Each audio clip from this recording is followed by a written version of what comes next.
এনেস্থলত চৰকাৰে কিবা বিকল্প ব্যৱস্থা ল'বনে নলয় যদি অসমীয়া ভাষাটোৱে যদি অসমত থাকি অসমীয়া ভাষাৰ ওপৰতে যদি গ্ৰাহ্য নহয় তেনেস্থলত অসমৰ ভাষাটো অসমীয়া ভাষাটো কি কাৰণত শ্ৰাদ্ধ পাতিব খুজিছে মই এইটো বুজি পোৱা নাই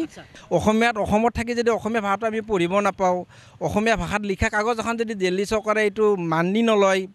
তাত আপলোড দিয়াৰ পিছত নামানে তেখেতসকল আমাৰ আধাৰ কেন্দ্ৰৰ যিটো ছফ্টৱেৰ সেই ছফ্টৱেৰটো অসমীয়া ভাষাটোক এতিয়ালৈকে কিয় স্বীকৃতি দিয়া নাই তো তেখেতে সদায় যিকোনো ভাষাতে প্ৰথমতে কয় জাতি ভেটি মাটি ভেটি পাহাৰ ভৈয়াম এইবোৰৰ বিষয়ে কয় কিন্তু আজি লাজৰ বিষয় আমাৰ অসমীয়া ভাষাটোৱেই আধাৰ কাৰ্ড যিটো মূল বিষয় হৈ পৰিছে আধাৰ কাৰ্ড এই আধাৰ কাৰ্ডত আমাৰ অসমীয়া ভাষাটো এতিয়ালৈকে স্বীকৃতি পোৱা নাই আমি অসমত বাস কৰোঁ আমি অসমীয়াত কথা কওঁ আমি অসমীয়া জাতি আৰু অসমীয়াৰ হকে বিভিন্ন মাত মাতিবলৈ বহু দল সংগঠনৰো জন্ম হৈছে কি কাৰণে যে আমাক এটা আঞ্চলিকতাবাদী চৰিত্ৰ লাগে যে আমাক এটা জাতীয় পৰিচয় লাগে আৰু ইয়াৰ বাবে আমাৰ ভাষাটোৱে হ'ল ইয়াতে মূল বিষয় এইখিনি কথা কিয় ক'লোঁ আমাৰ ভিডিঅ' শেষলৈকে চাই থাকিব এক অতি গুৰুতৰ বিষয় আপোনালোকৰ সন্মুখত আমি দাঙি ধৰিম এখন জন্মৰ প্ৰমাণ পত্ৰ এই মুহূৰ্তত মোৰ লগত আছে মই পাণবজাৰত আছোঁ মোৰ লগত এগৰাকী সদাশয় ব্যক্তি আছে চন্দন গোস্বামী এই প্ৰমাণপত্ৰখনত থকা জন্মৰ প্ৰমাণপত্ৰখনত থকা এই যে অসমীয়া আখৰ এই অসমীয়া আখৰকেইটাই এই পৰিয়ালটোৰ বাবে কাল হৈ পৰিছে আপুনি শুনি আচৰিত হ'ব পাৰে অসমত আছোঁ অসমীয়া ভাষাৰ হকে ইমান দল সংগঠন ইমান কথা বতৰা কিন্তু তাৰ মাজতো কিন্তু কি হৈছে এই অসমীয়া ভাষাই এটা পৰিয়ালৰ বাবে কাল হৈ পৰিছে অলপ কথাটো বিষয়টো ইণ্টাৰেষ্টিং মনোযোগ দি চাই থাকিব স্বাগতম জনাইছোঁ আমাক গতিকে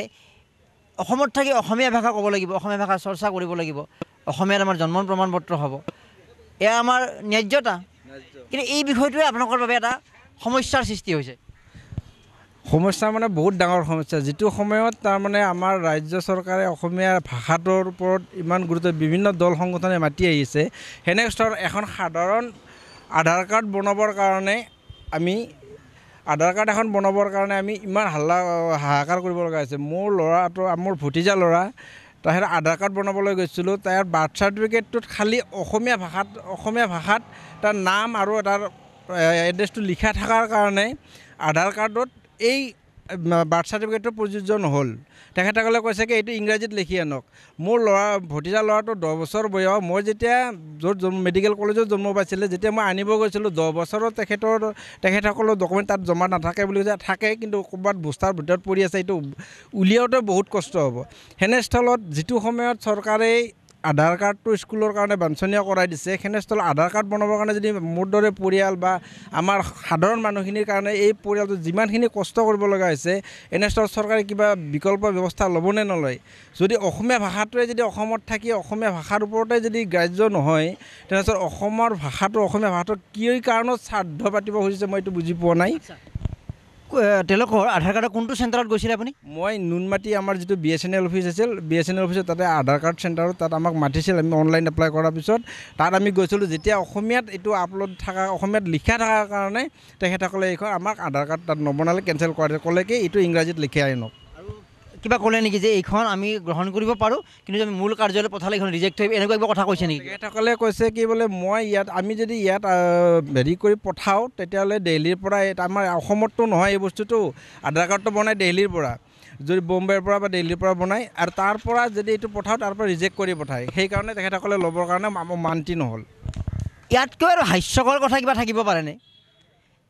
এখন প্ৰমাণপত্ৰ তাত অসমীয়াত লিখা আছে অসমৰ মানুহ বা যিকোনো আঞ্চলিক ভাষাত সেই আঞ্চলিক ভাষাত লিখা থাকিব আৰু এইখন দিল্লীৰ কাৰ্যালয়লৈ পঠোৱাৰ পিছত তেওঁলোকে ৰিজেক্ট কৰিব বুলি নুনমাটিত থকা যি আধাৰ কেন্দ্ৰৰ কাৰ্যালয় এই চন্দন গোস্বামী বা তেওঁলোকৰ পৰিয়ালক বা এই কংকন গোস্বামীৰ পৰিয়ালক জানিবলৈ দিছে এতিয়া দোষটো চন্দন গোস্বামীৰ নে দোষটো আধাৰ কেন্দ্ৰৰ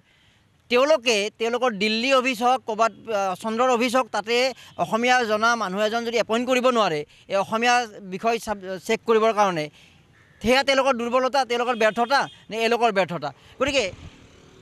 এই মানুহখিনিক হাৰাশাস্তি দি বা অসমীয়া বিৰোধী এনেকুৱা এটা কথা কোৱাতকৈ তেওঁলোকে ইমানটা আঞ্চলিক ভাষাৰ কাম কৰে যেনেকৈ আকাশবাণী দিল্লী কেন্দ্ৰ চলাতে অসমীয়া বাতৰি পঢ়া মানুহ আছে তো তেওঁলোকৰ আধাৰ কেন্দ্ৰত অসমীয়া জনা এজন অফিচাৰ এপইণ্ট কৰিলে হৈ গ'ল। এইটোতো চিৰসত্য। তেখেতসকলে যদি আজি অসমীয়া মানুহখিনিৰ ওপৰত যদি অসমীয়া ভাষাটোকে গুৰুত্ব নিদিয়ে, আমাৰ মানুহখিনিয়ে যদি বাহিৰত যাই কাম কৰিব লগায়, আজি ধৰক এতিয়া ইংৰাজীত লিখিব দিছে, যদি আমাৰ ঘৰৰ পৰিয়ালে যদি ইংৰাজীত পঢ়িব নাজানে তাত কি লিখা আছে, তেতিয়াহ'লে তাৰ কোনো উত্তৰটো দিব। অসমত থাকি যদি অসমীয়া ভাষাটো আমি পঢ়িব নাপাওঁ, অসমীয়া ভাষাত লিখা কাগজ এখন যদি দিল্লী চৰকাৰে এইটো মানি নলয়, তাত আপলোড দিয়াৰ পিছত নামানে, তেখেতসকলে আমাৰ আধাৰ কেন্দ্ৰৰ যিটো ছফ্টৱেৰ, সেই ছফ্টৱেৰটো অসমীয়া ভাষাটোক এতিয়ালৈকে কিয় স্বীকৃতি দিয়া নাই? যদি সেই স্বীকৃতি নিদিয়ে, তেতিয়াহ'লে আমাৰ এই অসমত থকা যিখিনি আমাৰ দৰে সাধাৰণ মানুহ সদায় এনেকৈ জুৰুলা জুপুৰা হৈ ঠগি থাকিব। সেয়ে মই চৰকাৰ তথা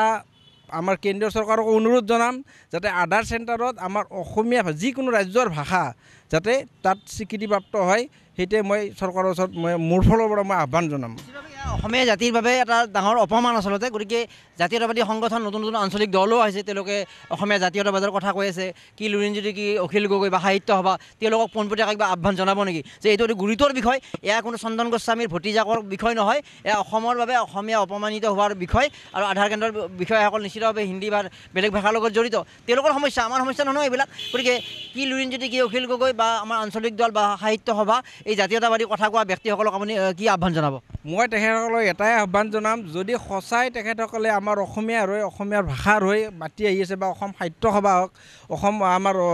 ছাত্ৰ সন্থা হওক, সদায় অসমীয়া ভাষা, অসমৰ সংস্কৃতি, অসমৰ জাতিৰ বিষয়ে যিদৰে মাতি আহি আছে, যদি এই ক্ষেত্ৰত আধাৰ কাৰ্ডৰ মই আজি যেনেকুৱা জুৰুলা জুপুৰাৰ অৱস্থাত পৰি আছোঁ, এই বিষয়ে যদি তেখেতসকলে মাত নামাতে, আমাৰ পিছৰ পৰ্যায়ত যিখিনি অসমীয়া ভাষা হয়তো দিল্লী চৰকাৰ হওক, যেনে ৰাষ্ট্ৰৰ ক্ষেত্ৰত আমাৰ এইটো বিলুপ্তি পাই যাব। আৰু জাতি মাতি ভেটিৰ কথা কোৱা সৰ্বানন্দ সোণোৱালতো আটাইতকৈ ডাঙৰ গুৰুত্ব, এইটো প্ৰয়োজন আছে। তেখেতে সদায় যিকোনো ভাষাতে প্ৰথমতে কয় জাতি ভেটি মাটি ভেটি পাহাৰ ভৈয়াম এইবোৰৰ বিষয়ে কয়, কিন্তু আজি লাজৰ বিষয় আমাৰ অসমীয়া ভাষাটোৱে আধাৰ কাৰ্ড যিটো মূল বিষয় হৈ পৰিছে, আধাৰ কাৰ্ড, এই আধাৰ কাৰ্ডত আমাৰ অসমীয়া ভাষাটো এতিয়ালৈকে স্বীকৃতি পোৱা নাই। তাৰ যিটো ছফ্টৱেৰ বনাইছে তাত অসমীয়া ভাষা গ্ৰাহ্য নহয়। ইয়াৰ প্ৰমাণ কৈছে এয়া আছিলে চন্দন গোস্বামী, আৰু তেওঁ বিশেষ মনৰ বেদনা, এয়া ব্যক্তিগত বিষয় নহয়। ৰাজনৈতিক দলসমূহৰ কাৰণে যি লুৰিণজ্যোতি গগৈয়ে কালি বহুত আৰ্থিক পেকেজ ঘোষণা কৰিব, এনেকুৱা সহজ উপায়ে চৰকাৰ গঠনৰ বাবে তেওঁলোকে কুচকাৱাজ কৰিছে, এইবিলাক ইছ্যুত তেওঁলোকে ধৰক যে মোক শাসন দিয়া মই পৰিৱৰ্তন কৰি দেখুৱাম, নহয়। এতিয়াই আপোনালোকৰ যদি দল আছে, যদি আপোনাক আঞ্চলিকতাবাদী কথা ক'ব খুজিছে, যদি জাতীয়তাবাদী কিবা কথা ক'ব খুজিছে, এই ধৰণৰ বিষয়ত মাত মতাতকৈ ডাঙৰ জাতীয়তাবাদ একোৱেই হ'ব নোৱাৰে। লুৰিণজ্যোতি গগৈ ডাঙৰীয়া, অখিল গগৈ ডাঙৰীয়া বা কি শাসক পক্ষ জাতি মাতি ভেটি কৰা, সকলোৱে এই বিষয়টোত মাত মাতক। আৰু এই অসমীয়া ভাষাক অপমান কৰাৰ এই যিটো এটা প্ৰক্ৰিয়া, অসমীয়া ভাষা নে যিকোনো আঞ্চলিক ভাষা অপমান হ'ব নালাগে। গতিকে সেই বিষয়টোৰ প্ৰতি অতি গুৰুত্ব দিব লাগে আৰু চিৰিয়াছলি তেওঁলোকে গ্ৰহণ কৰিব লাগে। চন্দন গোস্বামী আজি এটা উদাহৰণ ওলাই আহিছে, বহুতে ক'বলৈ সাহস নকৰে, ক'বলৈ ভয় নকৰে, এনেকুৱা বহু মানুহ পাইছোঁ, কিন্তু সংবাদ মাধ্যমত ক'ব নিবিচাৰে। গতিকে ইয়াক যাতে কোনো হাৰাশাস্তি নিদিয়ে, বৰং যিসকলে এই হাৰাশাস্তিৰ সন্মুখীন হৈছে বা অসমবাসী, কি দল কি সংগঠন, সকলোৱে চন্দন গোস্বামীৰ পৰিয়ালক সহযোগ কৰিব লাগে আৰু চন্দন গোস্বামী উদাহৰণ হিচাপে লৈ এই যিটো প্ৰক্ৰিয়া হৈ আছে, এই প্ৰক্ৰিয়াৰ বিৰুদ্ধে মাত মাতিব লাগে। সৈতে মৰম কুমাৰ, ডেমক্ৰেচি লাইভ। কবিতা মোৰ উশাহ, কবিতা মোৰ নিশা, আহক কবিতাৰে সজাই তোলোঁ আমাৰ সময়, আমাৰ চৌপাশ।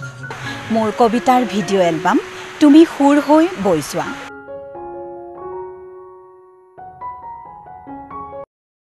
Welcome to Anandaram Borua Academy, Degree College, Patsala, Borpeta, Assam. Affiliated to Boruland University, ARBA Degree College is a well-known prestigious academic institution where you can make your ambitions a reality. With a range of undergraduate BA, BSc and postgraduate MA, MSc courses in physics, chemistry, botany, zoology, English, Assamese, education and political science. Admission is going on. To know more about the courses and admission procedure, please visit our website www.arba.in or call us on 94351 23646 and 6000163376 and 99540 39329 and 9954770328.